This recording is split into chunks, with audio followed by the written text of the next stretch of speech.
Good evening. Welcome to the 2018 Swinburne University Annual Reconciliation Lecture. I respectfully acknowledge the Wurundjeri people of the Kulin Nation, who are the traditional owners of the land on which we're meeting tonight, and pay my respects to the elders past, present and future.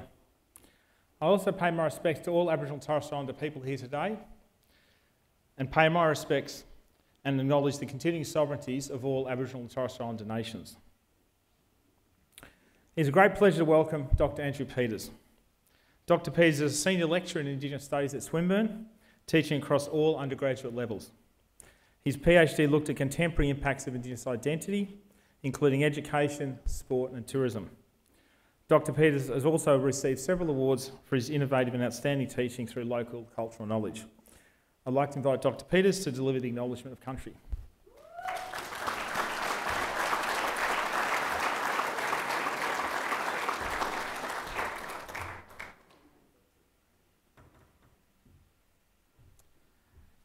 Thanks, Andrew. Welcome, everyone. I had a couple of things written out and I've kind of put it aside. It's just in reflecting over today and particularly watching the video, I've been really touched and hearing the girls sing. I've had a really tough week or so. I said goodbye to my father on Monday. And I was really concerned about coming here for this two-day conference, and I'm feeling a bit worn out today, but having the smoking ceremony this morning and hearing the brothers, sisters, uncles and aunties talk, catching up with cousins, like cousin Luke over there, seeing my actual cousins, and connecting with so many wonderful Aboriginal, non-Aboriginal people is just what I needed, just for the soul, and my spirit needed this today. So it's my very, very great pleasure to perform this acknowledgement. I know we've had the welcome from Auntie Joy this morning, and Auntie Joy's given me permission to do these acknowledgements from time to time. I'm connected to Woiwurrung, Tangarong and Yorta Yorta peoples through my mother's side. Mum was also a basket weaver. So, watching that video showed me the power of women's business and how important it is. It's been something that, my mum's 88, and those that know her, you'd be kind of like me, you scratch your head and wonder how she ever got to 88 years of old with the lifestyle she's led. But I think it's things like the baskets and her connection to spirituality that's kept her going, and I'm so thankful to her that she's passed that on to me. It's also a great pleasure to be able to perform an acknowledgement in front of two absolutely inspirational women and the leaders of the partners in this conference today, Peggy O'Neill, the President of Richmond, and Professor Linda Christensen, the Vice-Chancellor and President of Swinburne University. It's always a wonderful pleasure to be able to come to events with you too, and thank you so much for your inspiration as well. I'm hoping everybody will, the smoking ceremony that Angela talked about this morning, we deliberately didn't go into a lot of detail about what we were doing and why this morning, but one of the things we did notice that almost everyone who came into the building was touched by the smoke at some point. Some of you came over deliberately, some of you inadvertently walked through the smoke.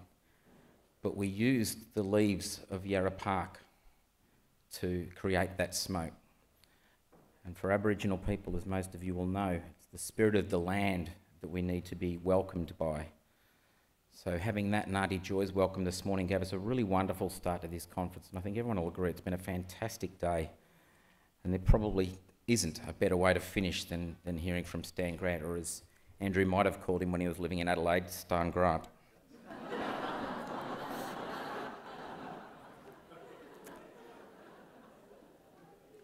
But as a lecturer at Swinburne, one of my key objectives is to connect, through our Reconciliation Action Plan, is connect our staff to Indigenous culture and history, and to encourage everyone and to challenge everyone to find their own way to connect to our culture and history, and how that can not only help them in their working lives, but help them in their everyday lives.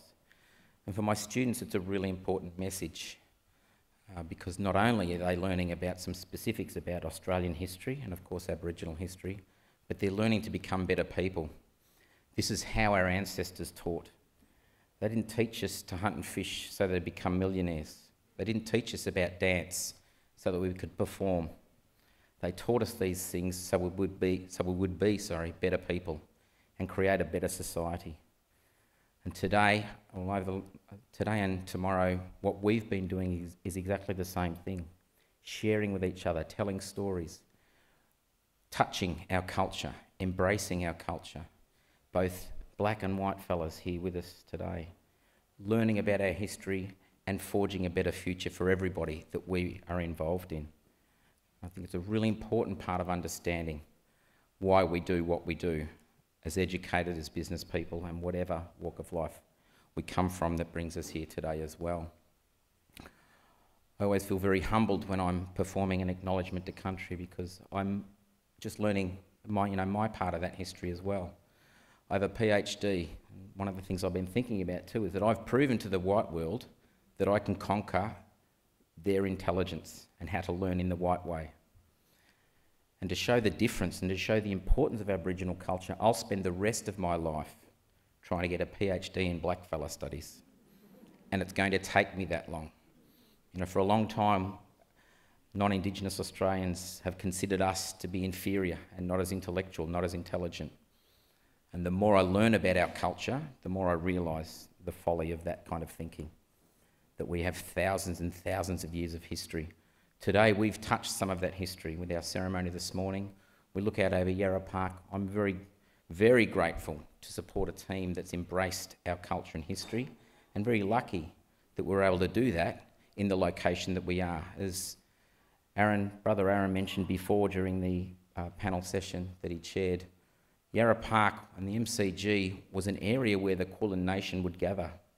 They would talk, they would sing, they would celebrate, they would play games, they would fight, they would argue. And here we are in the 21st century still doing the same thing on exactly the same spot. The only difference is now sometimes the umpires are costing us games of football, Peggy.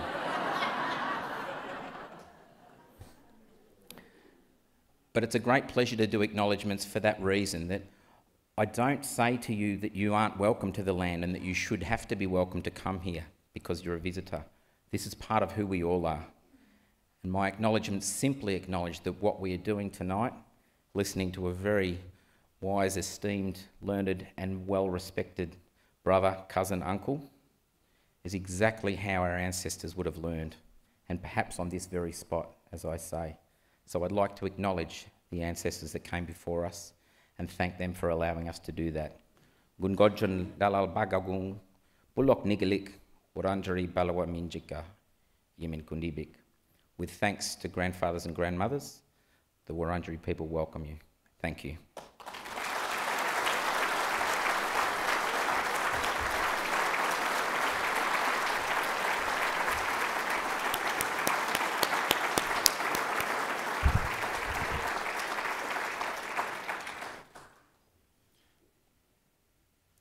Thanks very much, Andrew, for delivering the acknowledgement. Thanks. It's a great pleasure now to introduce Professor Linda Christensen, AO, Vice-Chancellor and President of Swinburne, for the second time today. Professor Christensen guides Swinburne's vision to be a world-class university, creating social and economic impact through science, technology and innovation. As I mentioned earlier today, Professor Christensen also leads Swinburne on our journey of reconciliation and our engagement with Aboriginal and Torres Strait Islander peoples, and is our real champion of RAPS. Thank you.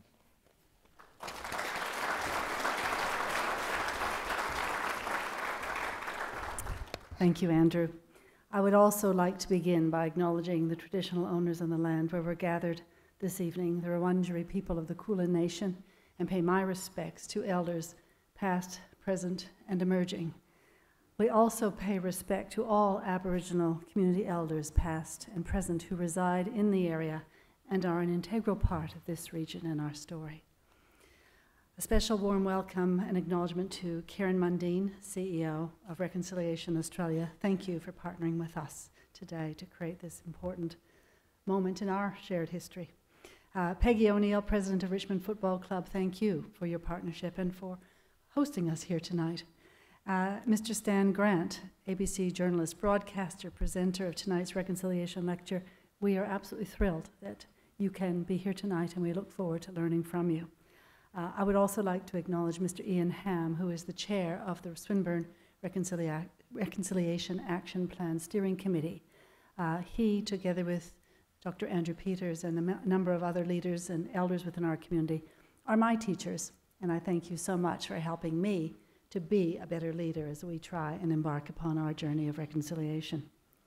And it's absolutely thrilling to see so many of you here tonight, this evening, especially for those taking part in today's National Reconciliation Action Plan Conference, which I had the great pleasure of being part of the opening of this morning. Tonight, I promise to be brief, as I'm sure you're all eager as I am to hear from Stan Grant.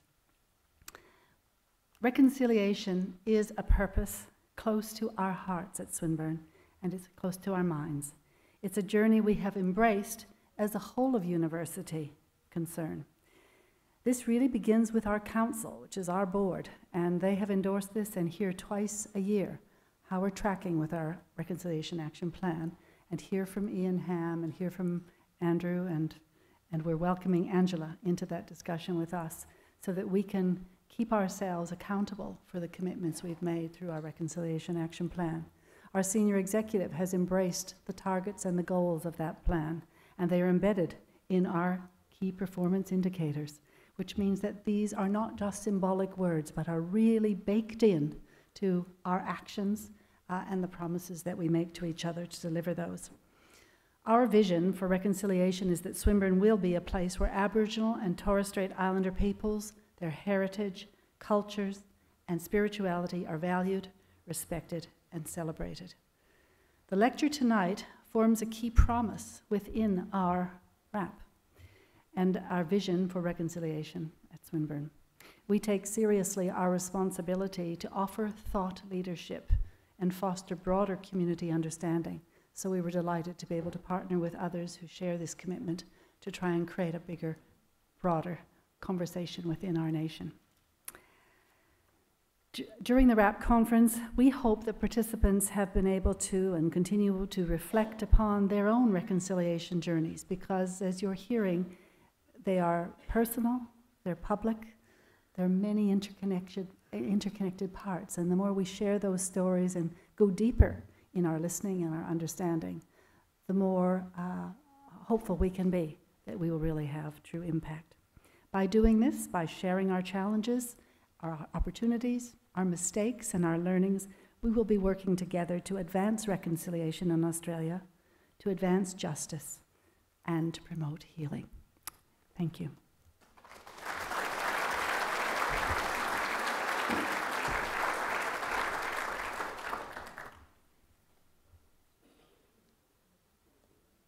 Thank you very much, Vice-Chancellor. The Swinburne University Annual Reconciliation Lecture, as the Vice-Chancellor mentioned, is a key element of Swinburne's 2017-19 Reconciliation Action Plan. Each year, an eminent Australian is invited to present on reconciliation in regards to their specific area of expertise. The Annual Reconciliation Lecture is designed to advance understandings in the wider community on reconciliation in Australia. It is now with great pleasure that I welcome and introduce our 2018 Reconciliation Lecture orator, Professor Stan Grant. Professor Grant is an Wiradjuri man. He's one of Australia's most respected and awarded journalists, with more than 30 years' experience in radio and television news and current affairs. Professor Grant has a strong reputation for independence and integrity, and has interviewed international political and business leaders, including our own Prime Ministers and senior ministers. He's recently finished hosting the ABC's flagship current affairs program, Matter of Fact, and will shortly take up a new role at the ABC's Indigenous and International Affairs Analyst. Professor Grant has also recently been appointed as Professor of Global Affairs at Griffith University. He is an award-winning and best-selling author of several books and has contributed articles to numerous magazines, journals and newspapers. Professor Grant's presentation is entitled Between Resentment and Reconciliation, Living with a Burden of History. It's a great pleasure to invite Professor Grant to deliver this year's oration. Thanks.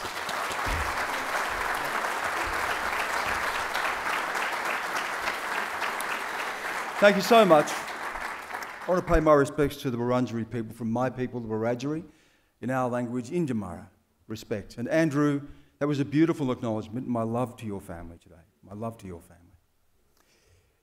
I'm standing here and I have this lovely possum skin cloak in front of me, and I'm reminded of something in my own family, and I think about this man a lot in whatever I do.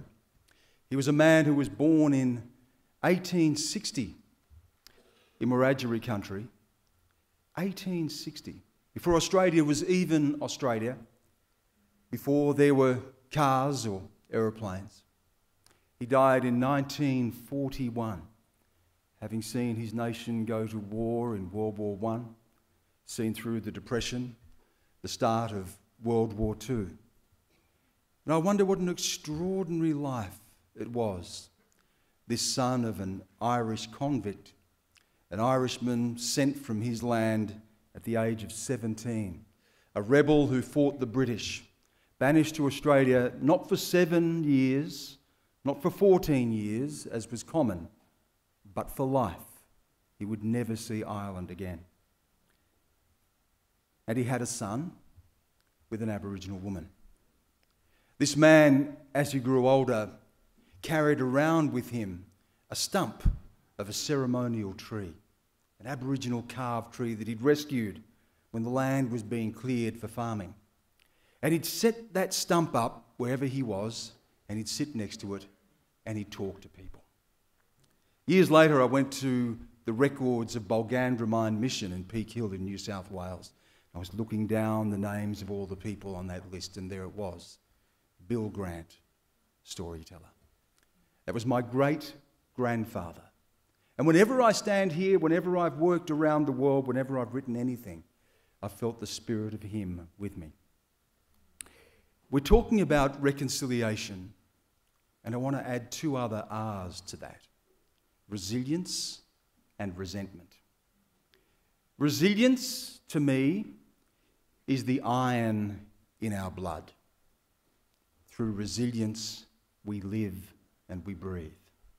Resentment is the poison in our blood, and it kills us. That's what I want to talk to you tonight about: resilience and resentment and history. And I want to start with a story against myself. Years ago, when I was at university, came home after the first year with a whole new vocabulary to show off and history in my heart. A history of what had happened to my people. Suddenly I had the words and the stories to explain what had happened. Suddenly the locked cabinet of Australian history was being prized open by a new generation of storytellers. They were telling me what my parents and grandparents had told me throughout my life, but now it was inside the walls of the academy. They were telling about the poisoned water holes and the strychnine and arsenic-laced flour and the massacre sites and the children taken and the missions. And I remember going home after that year and talking to my uncle, my dad's brother. He's married to a white Australian. I turned to him and I said, "I hate white people." And he looked at me and he said, "Your auntie will be very sad to hear you say that." And I've never forgotten that. I've never forgotten what he said to me. An auntie who loved me, who I loved, who was part of our family. It didn't matter about colour. She was our family. And that I hated someone who was in my family because I had too much history. That's what I'm going to talk about. We can have too much history. The French-Algerian writer Albert Camus once said that all revolutionaries finally aspire to world unity and act as though they believed that history was dead.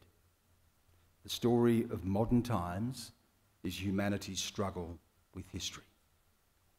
That's what I'm going to talk about. The struggle that we all have with history. I want to lift you out of Australia and I want to take you on a voyage around the world. I want you to look at what has happened in the past and what is happening right now and what could happen all over again if we are not aware of history. It's complicated, it's confounding, it's confusing, it's confronting, and I want you to stay with me because I'm going to ask you a question towards the end, a very hard question that goes to whether we can deliver on any idea of reconciliation. History has been buried so many times, and history always returns. History is not the story of what happened to us. It has nothing to do with facts and dates and places and events. That's like saying that eggs and flour and sugar is the cake. History is what we see after all the ingredients have been mixed together. History is not the past. History is the story of our present. In fact, when it comes to history, I'm reminded of the words of the playwright Eugene O'Neill, who said, "There is no present or future, there is just the past, happening over and over again." And I wonder, are we not locked in some never-ending cycle, a death spiral from which we cannot pull out? When you look at our world today, you would be forgiven for thinking so. The embers of old wars are flaring. North Korea has enough nuclear weapons to set our region alight, to turn the Asia-Pacific, in their words, into a sea of fire. It has the missile capability to deliver its payload as far away as the United States or Australia. The world's two biggest nuclear-armed states, Russia and America, are threatening a new Cold War. Last year, old foes, India and China, the most populous nations on our planet, eyeballed each other over disputed territory on their border. Troops on both sides readied for battle, and we came so close to a war with unthinkable consequences. In the Middle East, the Syrian conflict rages on. Refugee camps are full. People are risking all to pile onto boats and hope to reach safety, whatever far shore will take them. In Yemen, the two biggest powers in the Muslim world, Iran and Saudi Arabia, are locked in a deadly proxy war, pitting Shia Houthi rebels against the Yemeni government.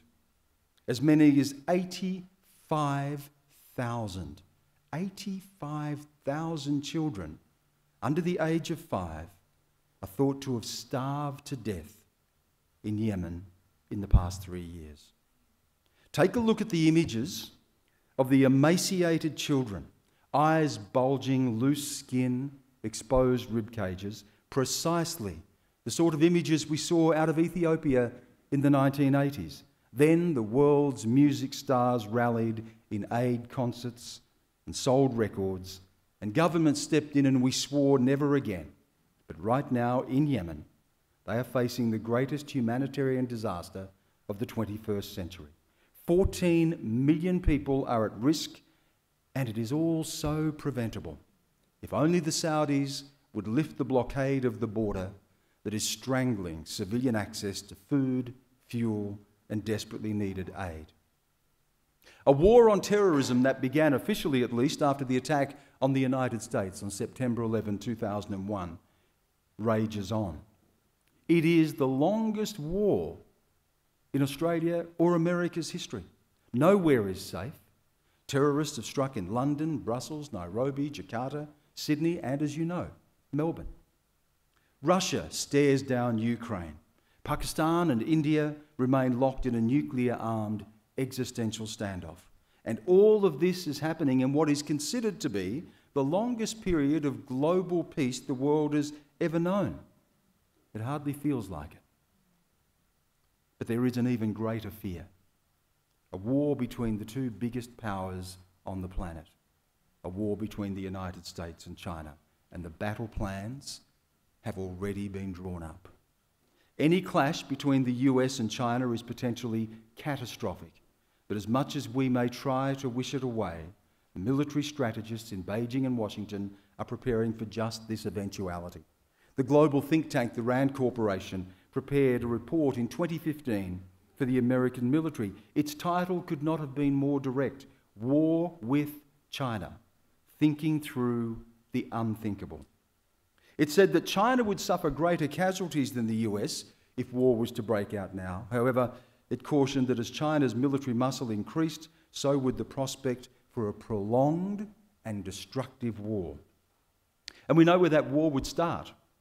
It would start in the South China Sea. Beijing has already claimed territory. It's already expanded and militarised it. Air Force runways have been built on land dredged up from the ocean floor. Loudspeakers warn foreign ships to stay out of what China says are its waters. Just last month, American and Chinese warships came within meters of each other.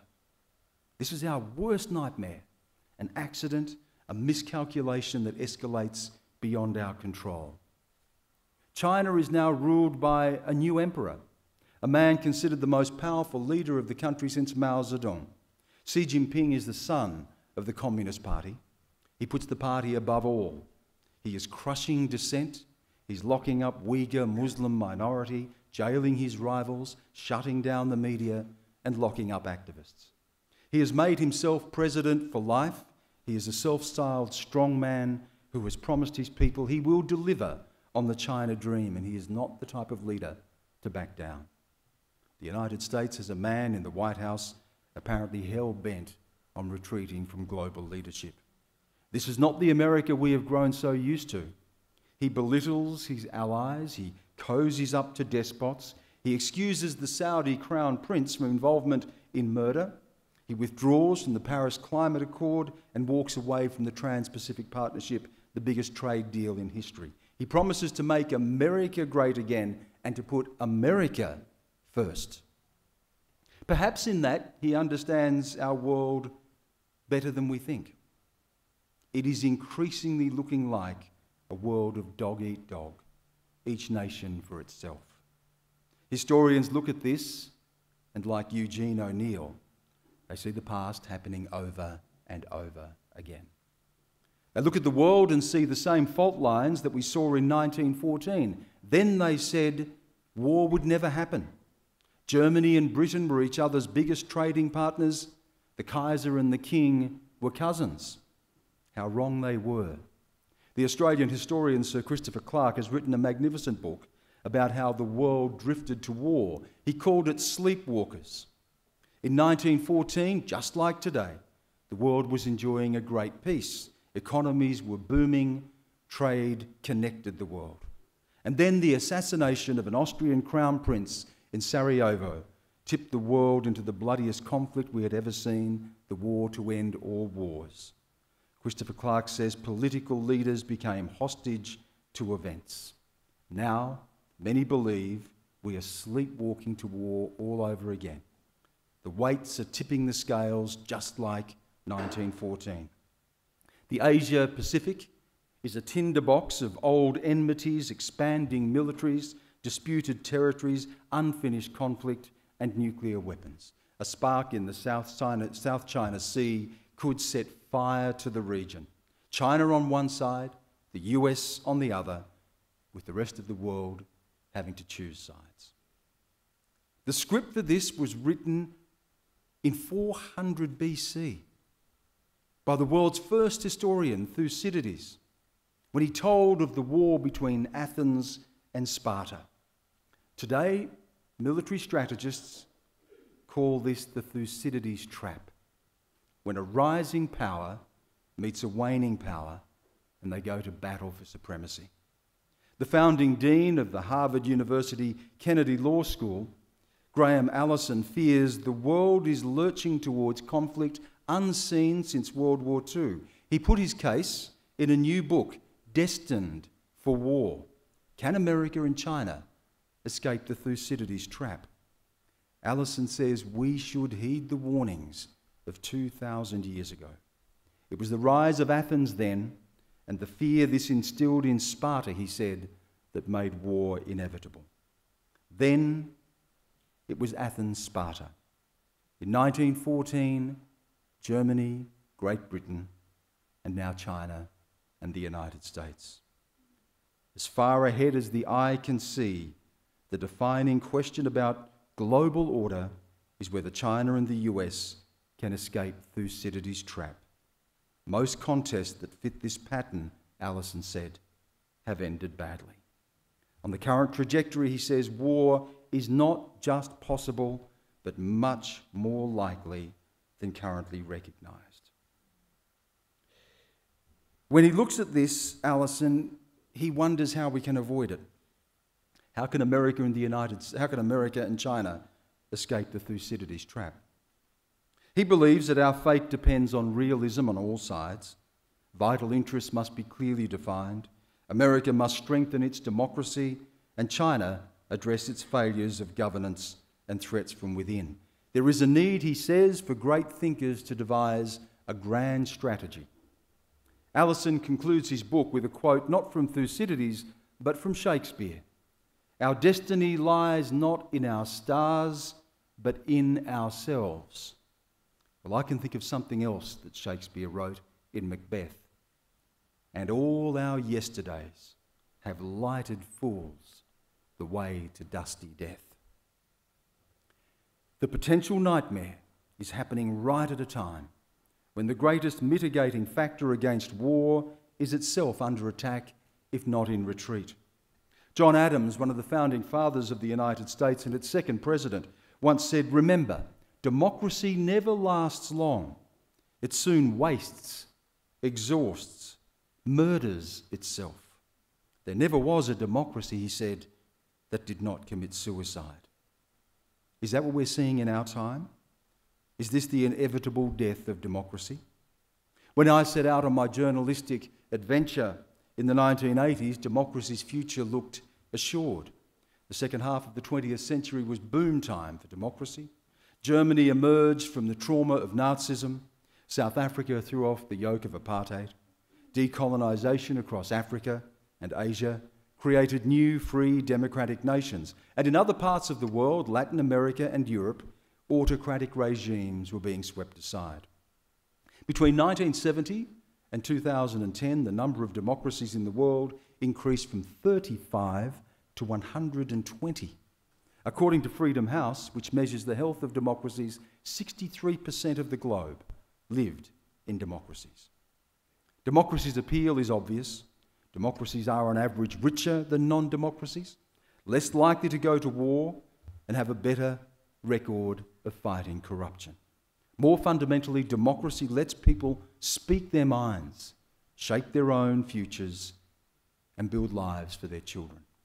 To paraphrase Winston Churchill, democracy is the worst form of government the world's ever seen, except for all the others. But something has happened. Freedom House, which had trumpeted the growth of democracy, in 2015 released a report saying, "Discarding democracy, the return of the iron fist." It found an erosion of civil liberties and rule of law. It said democracy was under greater threat than at any point in the last 25 years. What has happened? History has happened. History, as Camus said, that we believed was dead. Albert Camus is one of my favourite authors, and he's a wonderful guide through these crazy times. Never has his view of the absurd seemed so apt. The divorce between man and his life is properly the feeling of absurdity, he wrote. A world that can be explained even with bad reasons is a familiar world, but on the other hand, a universe suddenly divested of illusions and lights, man feels alien, a stranger. There is a great feeling of unease in our world. We have lost our grip. People are more wary, more suspicious. Borders and razor wire are going back up to keep people out. We are turning away from each other right at the time when technology has made us connected to each other in more ways than at any time in human history. The sense of alienation has sparked a blowback against globalisation. Immigration is a flashpoint issue. Anti-immigrant sentiment is fertile ground for resurgent populists and nationalists. The political strongman exploits fear and anxiety, the feeling of being overrun. It's shaking up politics as we know it. Banning migrants and putting up walls has put Donald Trump into the White House. Concerns that Britain has lost control of its borders to an open Europe has played a big part in the Brexit vote. Politicians on the right are on the rise across Europe. Marine Le Pen's National Front recorded its highest ever vote in the last French presidential election. In the Netherlands, Geert Wilders, the leader of an anti-Muslim, anti-immigration party, has more seats in Parliament than ever before. The Alternative for Germany party, a party linked to Nazism, now has cemented its place in the Bundestag. In Hungary, a one-time student pro-democracy activist and champion Viktor Orban is now president, and he's taken a turn to the right, and he's never been more popular, increasing his vote at the last election. You can add Poland and Italy to that list as well, and they all spin the same tale. It's a story of catastrophe. And a story of catastrophe not without reason. Islamist terrorism has bitten hard in Europe, and that can't be denied. There are concerns reasonably held that some migrants will not integrate into those societies. What we call the global financial crisis, more correctly a depression elsewhere, cost houses and jobs that have never come back. Globalisation promised to make us richer, and it did. Hundreds of millions of people were lifted out of poverty, but the wealth has not been evenly spread. In established economies and democracies, some have felt left out and spurned. Inequality is growing and people are angry. When Hillary Clinton called the Trump supporters a basket of deplorables, she handed the presidency to Donald Trump. He told them he would make America great again, that he would save them from what he called American carnage. As Albert Camus said, the hell of the president, the hell of the present is his kingdom now. What happened to the end of history? As a young reporter, I remember the fall of the Berlin Wall. I remember the words in 1987 of US President Ronald Reagan to his Soviet counterpart, Mikhail Gorbachev. Mr. Gorbachev, tear down this wall. In 1989, the wall came down. The Soviet Union was dismantled. On December 26, 1991, at 7:32 p.m, the Soviet flag was lowered in the Kremlin for the last time. In the United States, a little-known State Department official, Francis Fukuyama, had been looking on, and he believed he saw not just a pivotal moment for the world, but the very zenith of humanity. He penned an essay published in the National Interest magazine with the title, "The End of History." Fukuyama argued that liberal democracy may constitute the end point of mankind's ideological evolution, the final form of human government.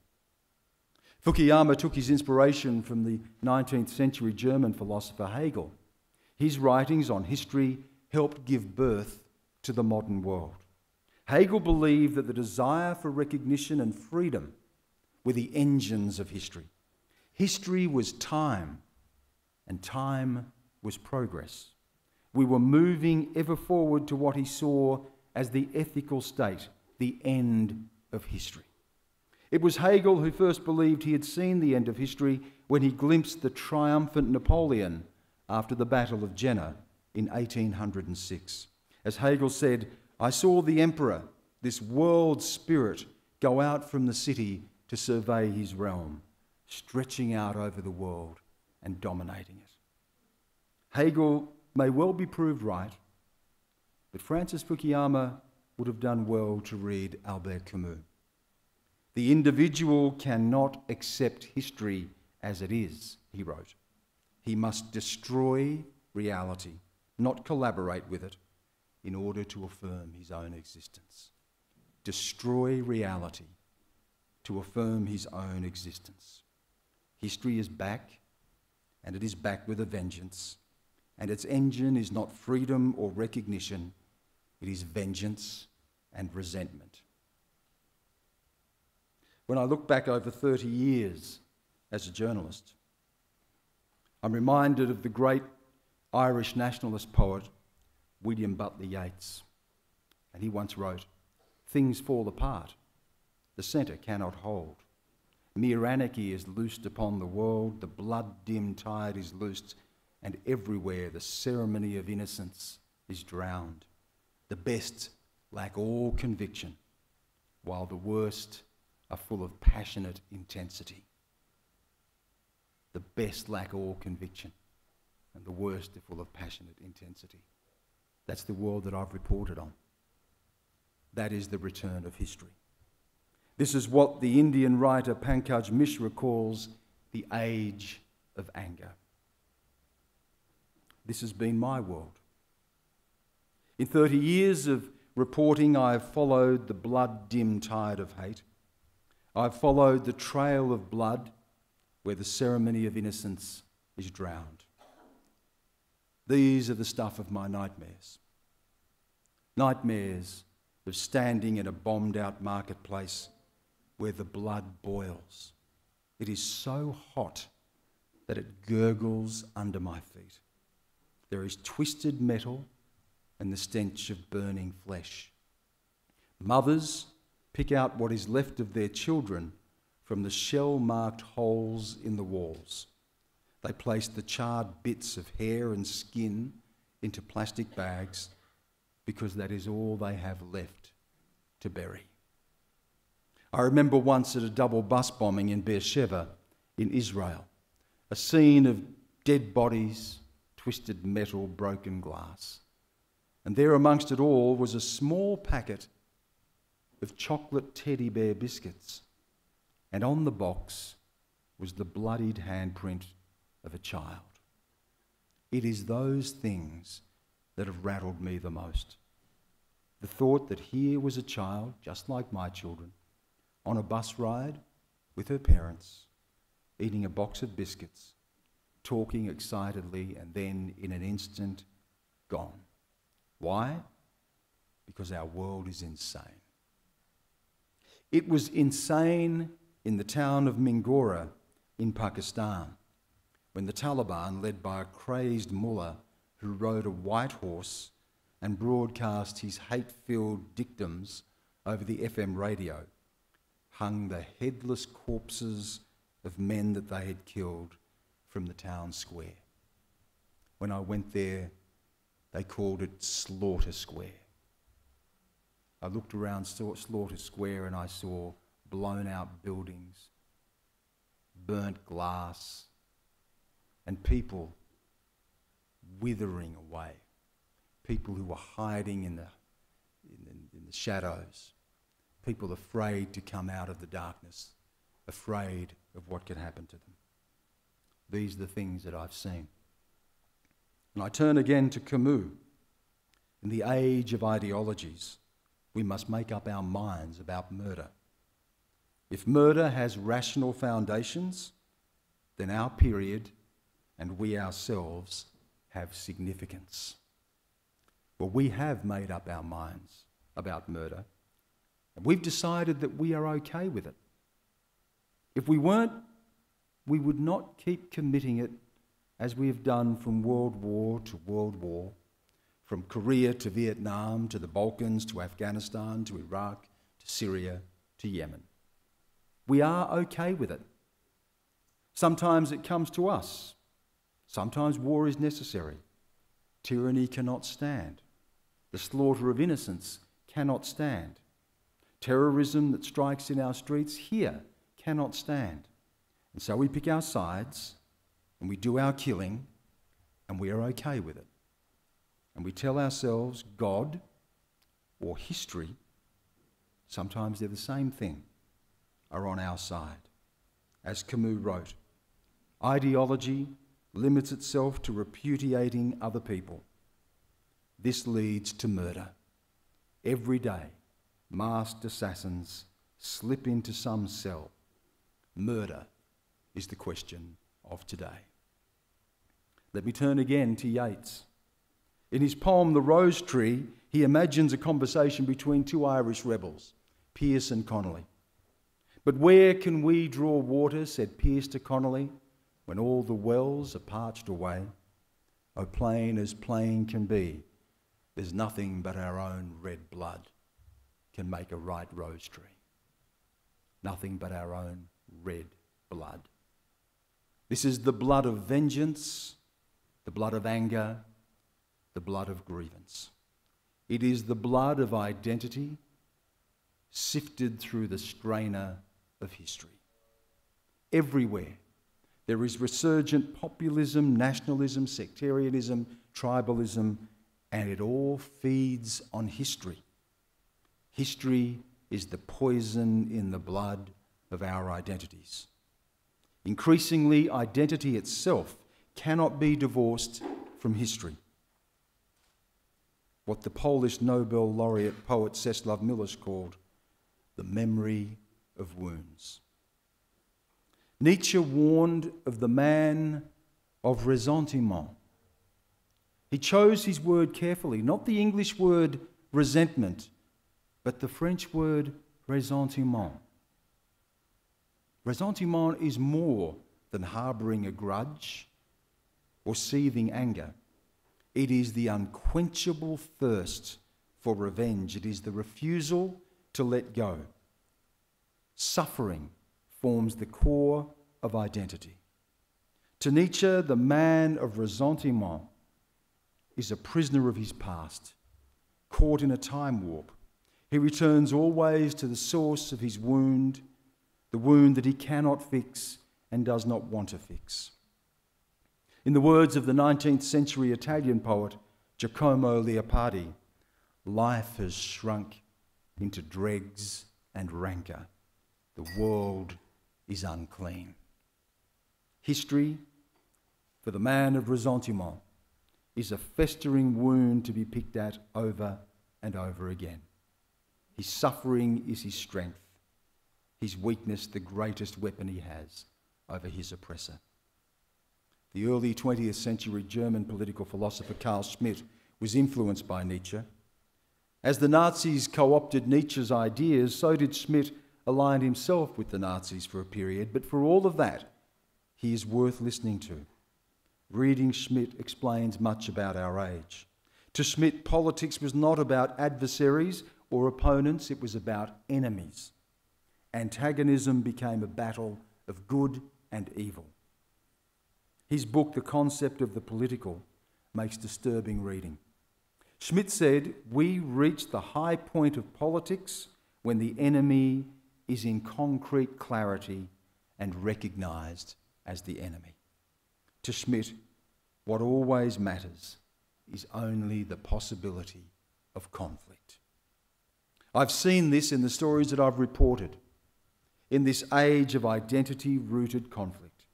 Hutu versus Tutsi in Rwanda, Catholic and Protestant in Northern Ireland, the blood feud of Sunni and Shia Islam, Hindu pitted against Muslim, the blood-soaked Balkans, and right now the ethnic cleansing of Rohingya in Myanmar. These are the stories that have shaped my career. The Indian philosopher and economist Amartya Sen has warned about what he calls solitarist identities, the dangers of limited or restrictive ideas of identity, identity that pits one person against another. A solitarist approach, he said, can be a good way of misunderstanding everyone in the world. Our shared humanity gets savagely challenged. Identity can kill, and kill with abandon. This toxic identity has made the world so perilous. It has taken root in democracies and is spreading like a cancer. The politics of identity is shattering the idea of shared citizenship. The word "we" no longer is uttered in politics today. Mark Liller, the American political scientist, says this is a disastrous foundation for democratic politics. America, he writes, is in a moral panic about racial, gender, and sexual identity that has distorted the very message of that country. At its worst, it's pitting groups from the left and the right into open and often violent conflict. In the United States, white supremacists have clashed with anti-fascist activists. In South Carolina, a young man named Dylan Roof walked into a black church and gunned down people in prayer. He was in the grip of that malignant historical fever. A man out of time, still fighting a long dead war, a civil war that America had fought more than a century earlier, a fight for its soul. This is the state of democracies today, a competition for recognition and power that is rendering our politics fractured and unworkable. This is the absurdity of identity. Let's return to Albert Camus. The absurd does not liberate us, it binds us. So here's a dangerous idea. Should we just forget? Why do we make such a fetish of history? Why do we surrender our minds to the past? Why do we allow the dead to bury the living? Forgetting goes against everything that we are taught. Who doesn't remember what George Santayana once warned? Those who do not remember the past are bound to repeat it. But what if remembering the past locks us into a cycle of unending and permanent violence? Nietzsche said of our historical fever that it may bring about the decay of a people. If history became sovereign, he wrote, it would constitute a kind of final closing out of the accounts of life for mankind. Forgetting, for Nietzsche, is truly the only way to tame our savagery. He begins his work on history by observing animals and wondering about their ability to live now. They live in a permanent state of forgetting, he thought. He believed that we must remember and rediscover that animal instinct. To achieve happiness, he believed, we must develop the capacity to live unhistorically. In his 2017 book, In Praise of Forgetting, the journalist and philosopher David Rieff challenged that adage that those who do not remember the past are bound to repeat it. He said that thinking about history is far more likely to paralyse us than encourage us. It becomes a formula for unending grievance and vendetta. So here's the big test that I promised you at the start. Are we prepared to sacrifice justice for peace? It's a big idea. Are we prepared to sacrifice justice for peace? Can we just think about that for a moment? We can pursue justice. We can litigate the past in an endless Nuremberg trial. Or we can choose a peace that puts the bones of our ancestors to rest and know that their struggle and their suffering released us from their burden. That was the choice that faced South Africa at the end of apartheid. Justice or peace. It was that simple. They could pursue the crimes of apartheid and prosecute the perpetrators, or they could find the truth that would set them free. Listen again to the words of Desmond Tutu. Forgiveness and reconciliation, he said, are the only truly viable alternatives to revenge, retribution, and reprisal. Without forgiveness, he said, there is no future.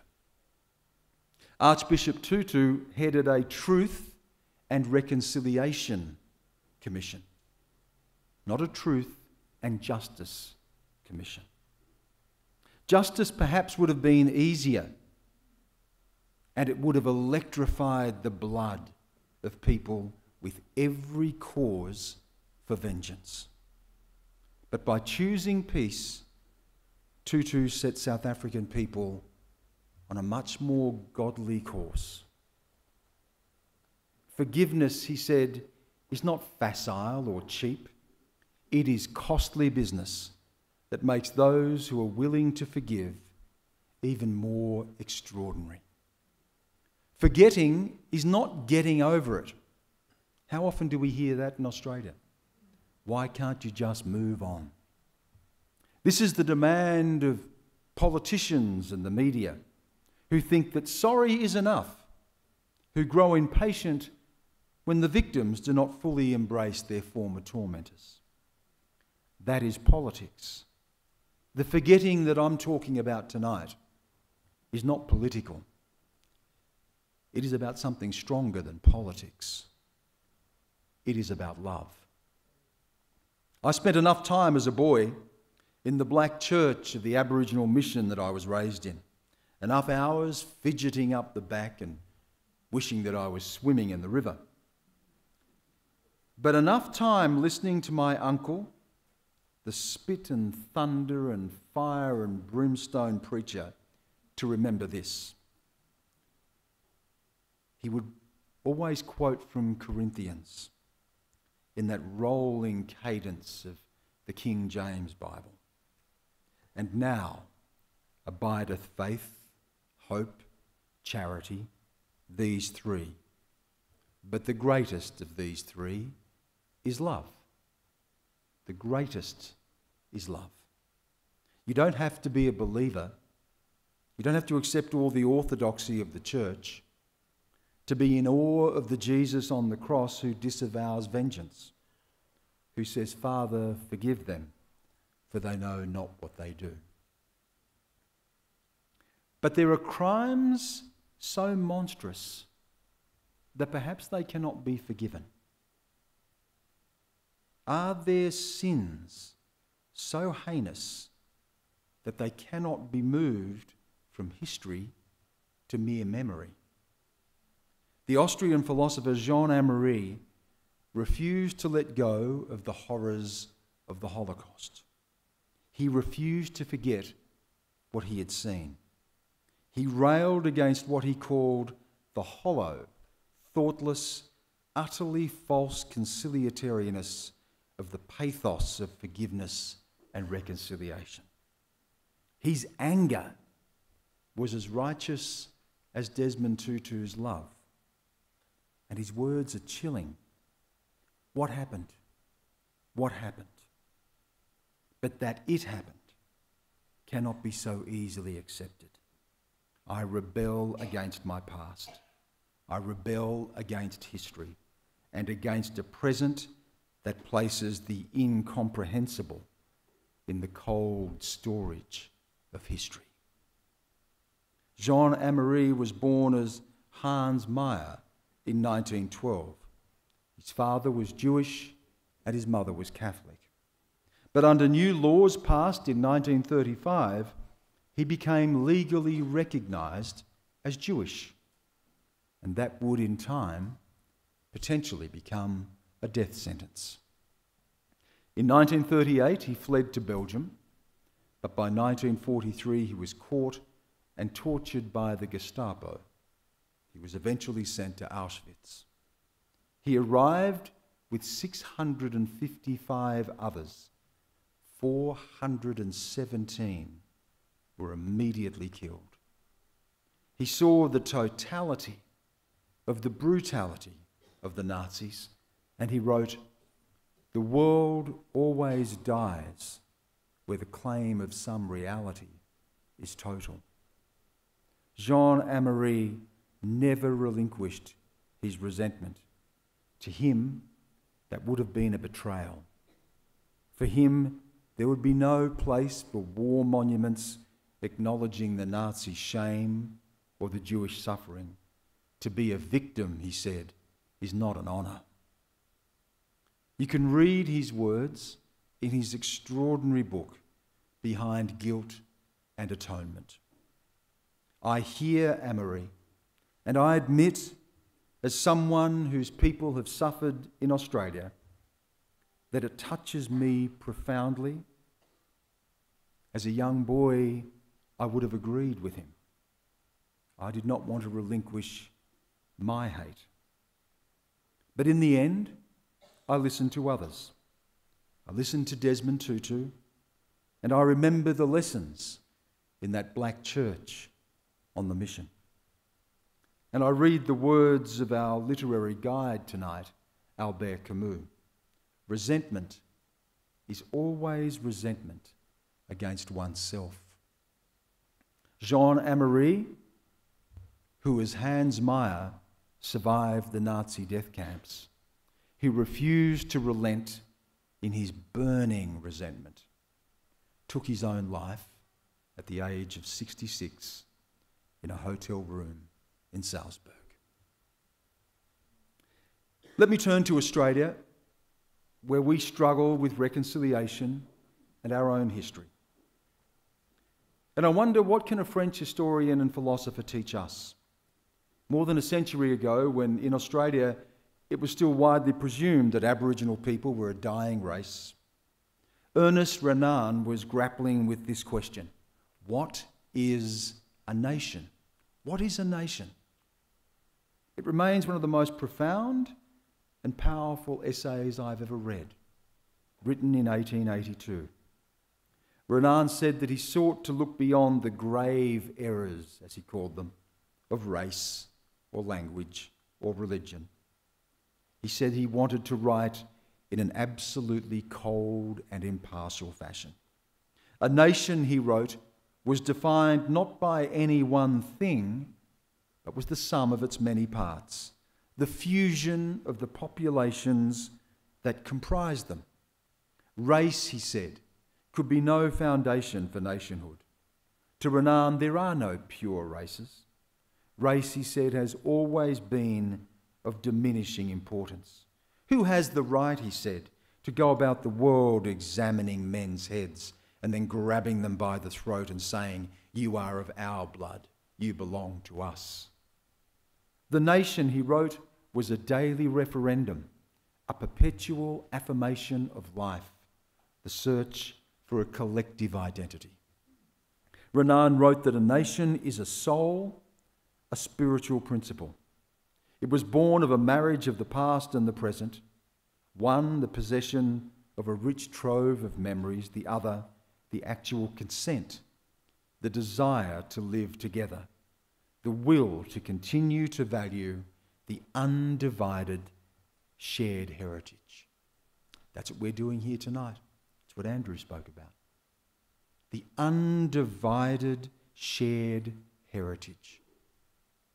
My great-grandfather, father an Irish rebel and mother a Wiradjuri woman. The undivided shared heritage. That's what makes a nation. Then he said, let me also add that forgetting is essential to creating a nation. The study of history, he wrote, often poses a threat to nationality. Forgetting is the essential factor in creating a nation. I want to add something to that tonight. Forgetting is not just essential to creating a nation, it is essential to creating a world. History has delivered us to a point where history itself is our greatest foe. Simmering resentment is shaking up our politics. It's weakening the foundations of democracy and fueling a resurgence of anger and tribalism that has brought the political authoritarian, the despot, the tyrant back into our midst. As I set out on the beginning of this lecture tonight, I said the fault lines of old wars are breaking open and there is a fear of a looming battle. That battle between the two biggest powers on the planet. A war that would plunge our lives back into darkness. And the victor of that war would emerge and declare the end of history, because that's what victors do. And the vanquished would retreat into the corners and seethe with resentment and plot history's return. History, someone said, is reality. And throughout my life, I have seen far too much reality. Jean-Paul Sartre, the French philosopher, a contemporary and a critic of Albert Camus, said, "We are condemned to history. Those who align with history wish to change the world." Perhaps, but there is a greater hope. And I want to leave you with that.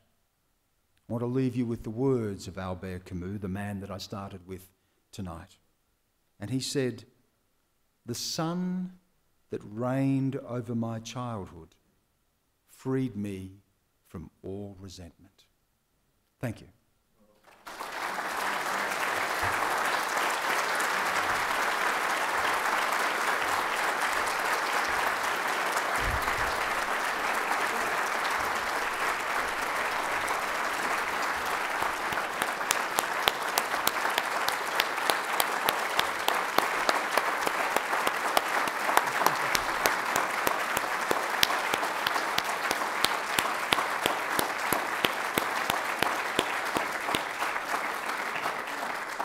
Thank you so much, Professor Graham, for an amazing lecture and very wide-ranging topics to look at. We've got time for a couple of questions. Any want to ask? We've got some microphones. Yep. There's one Yep. here,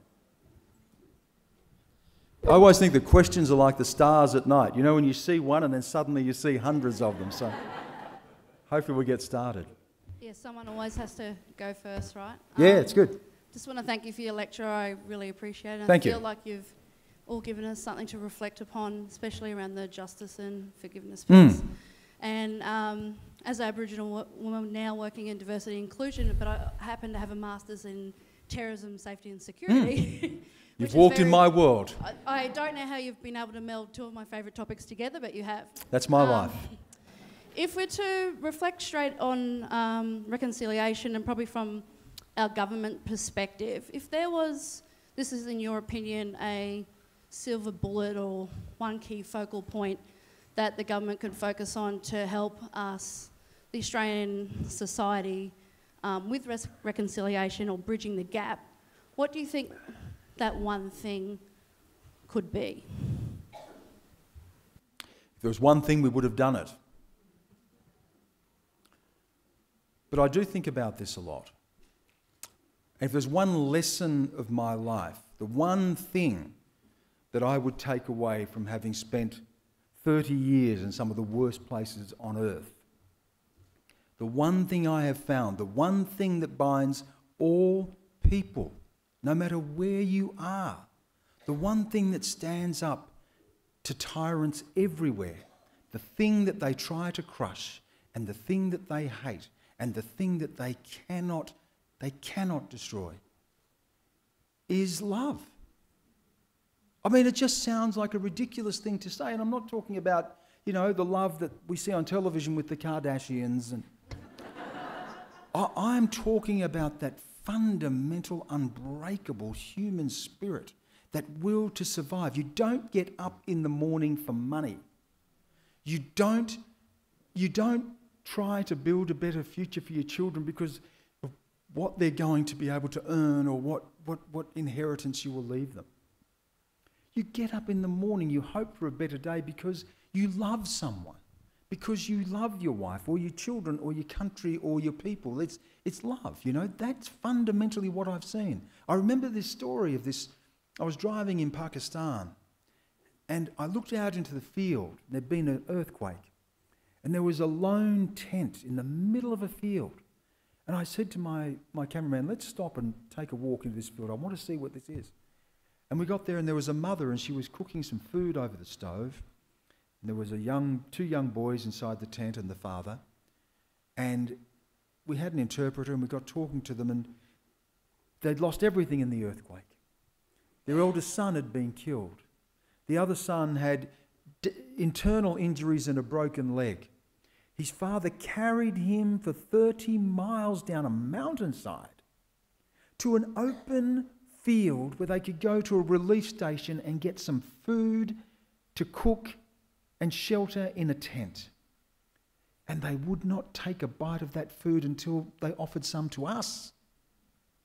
They'd never met me before. The next morning, I was down at the town square where the relief agencies would come in and they would select people to take them for work.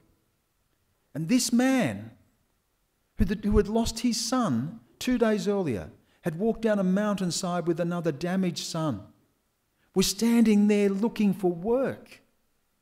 You don't do that because of ideology. You don't do that because, you do that because you have a love in your heart. And our people, the people who have fought for reconciliation in this country, they have done it because of love.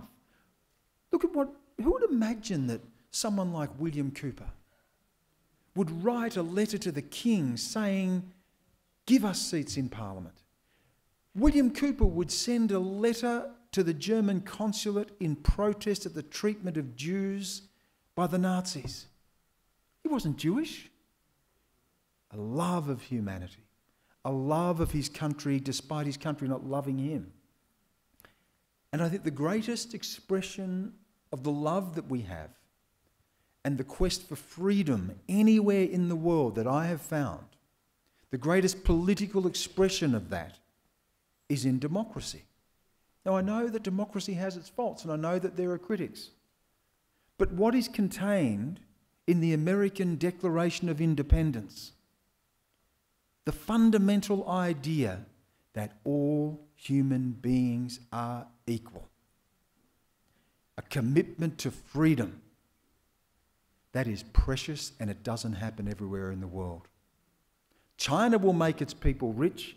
It will never make its people free. That's the deal. Islamic State will give their people a caliphate, but it will never make them free. The fundamental equality of people is enshrined in the idea of democracy, and that's the challenge of us to make it work. And to come to your point, what fuses love and democracy in our time is the Uluru Statement from the Heart. Here were a people locked out of this country's democracy at its founding in 1901, for whom the Constitution was never written to include, who were never going to be counted in the census among the population of this nation. The people who had walked the longest journey and carried the heaviest load were standing there at the heart of this country and saying, we believe in democracy, that democracy can set us free the way it has set you free. That we will complete the idea of democracy by joining the oldest civilization and the spiritual sovereignty of this country with the political sovereignty of the Commonwealth. At a time when democracy is in retreat around the world, what a remarkable thing to do. And the government said no. The government said no. That's what we need to do. Bring love, lift the hearts of people, let people reach for freedom, and to strengthen a democracy in this country that could be a beacon for the rest of the world. There's one here.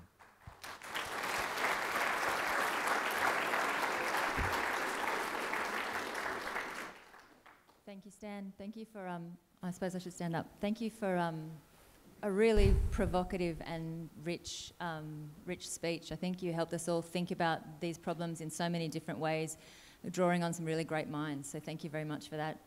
I want to come back to you, though, on the very provocative idea you raised about that kind of, for me, pitted justice against peace. And I'm sure this is conversations you've had before as well.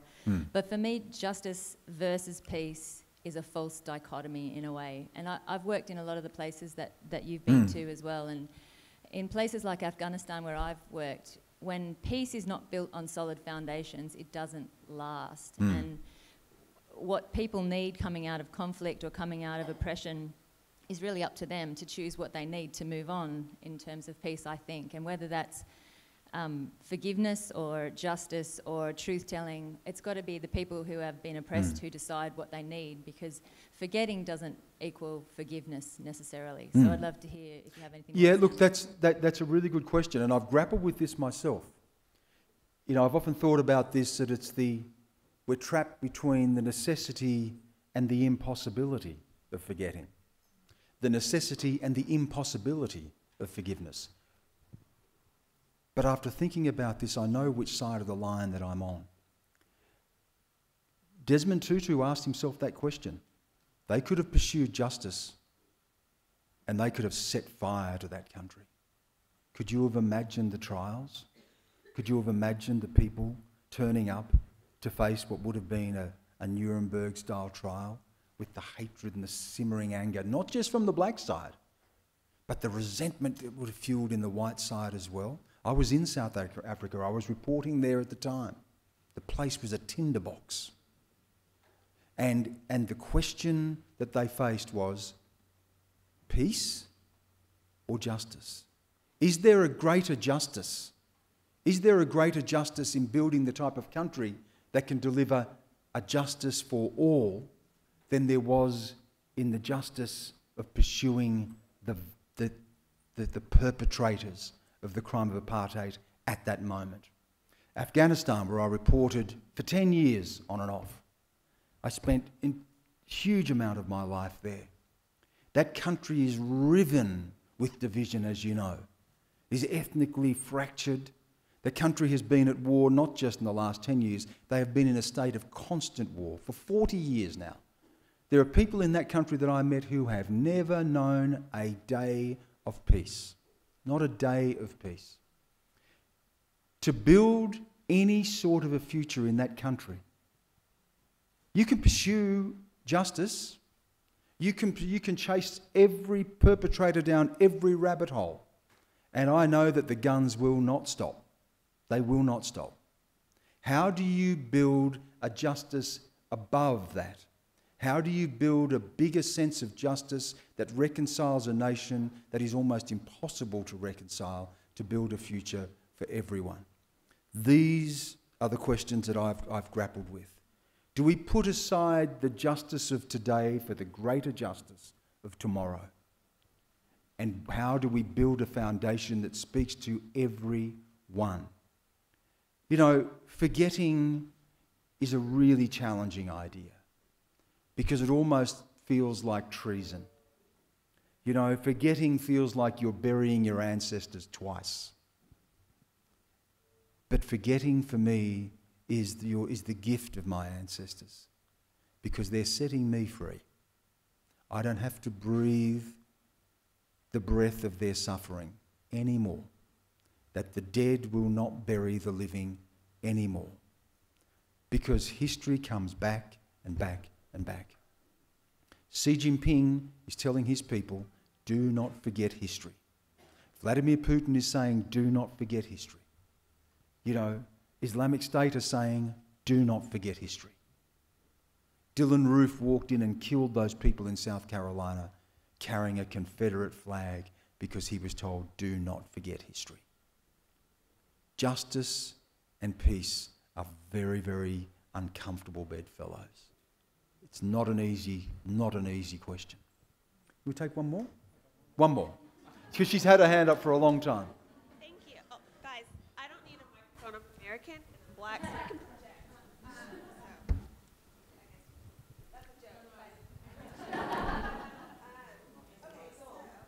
Okay. So Stan, I loved what you're saying. I think that there's a lot of what you spoke on is a lot of karmic debt. So I've got a question for you, but also a bit of context. So as a woman of color in my field, where there's not many people of color. What's your field? Well, I work in education. Right. That's not my background, though. My background is finance. Anyway, as a man of color, navigating your way through your field, you spoke on kind of this karmic debt, this colonialism, this forgiveness, this justice, which is beautiful and wonderful. So I'm just kind of wondering, though, how in your personal life, you mentioned the smoke ceremony that you did. I think there's a lot of unpacking for all of us to do as both people of color and non-people of color.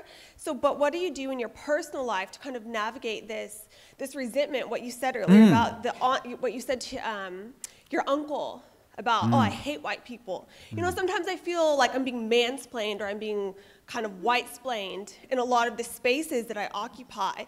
And I would imagine you would feel the same. So how do you navigate that in your personal life as you've progressed? Is it, yeah.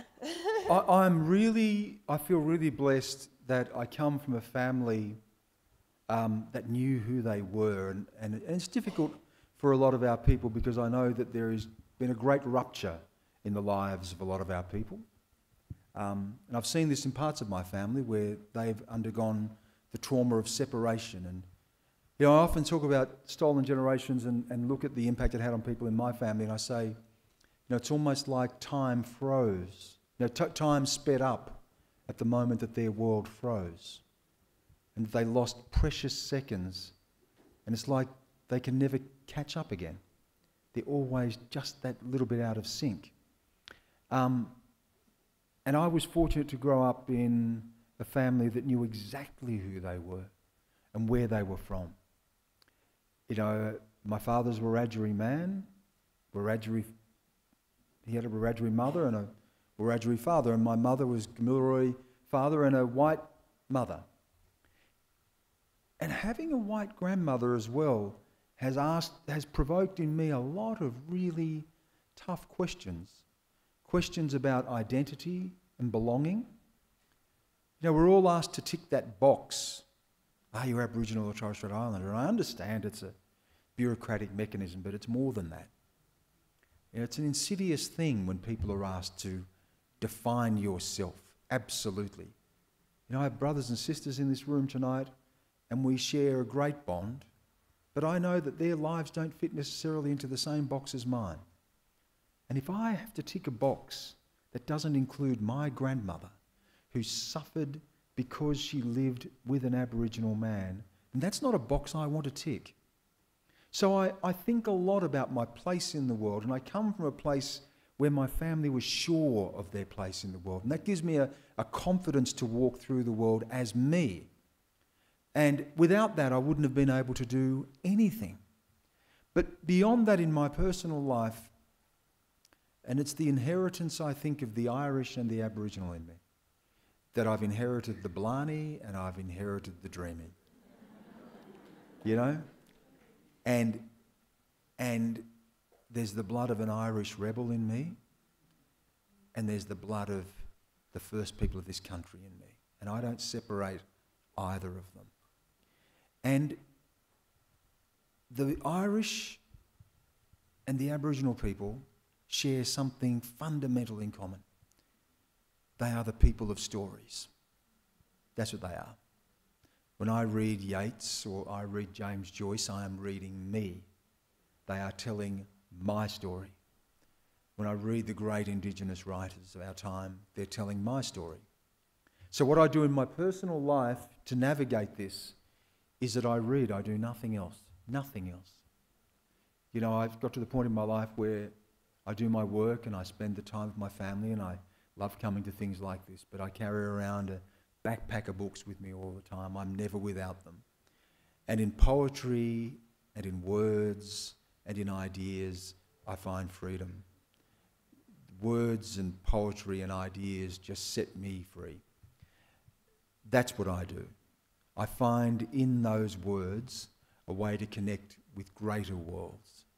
We all sail our boats, but all our boats reach the same shore. The human genome tells us that 99.9% of our genetic inheritance is exactly the same. And in literature, in words, in poetry, and in writing, I connect with the humanity of the world, not the world's difference. That's what gets me through. Thanks.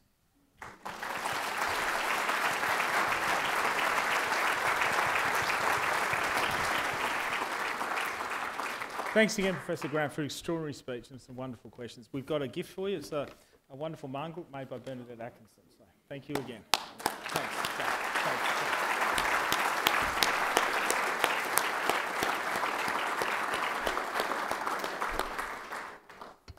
Just like to thank Dr. Andrew Peters for a wonderful acknowledgement. Thank you. Thank you, Vice-Chancellor, for your address.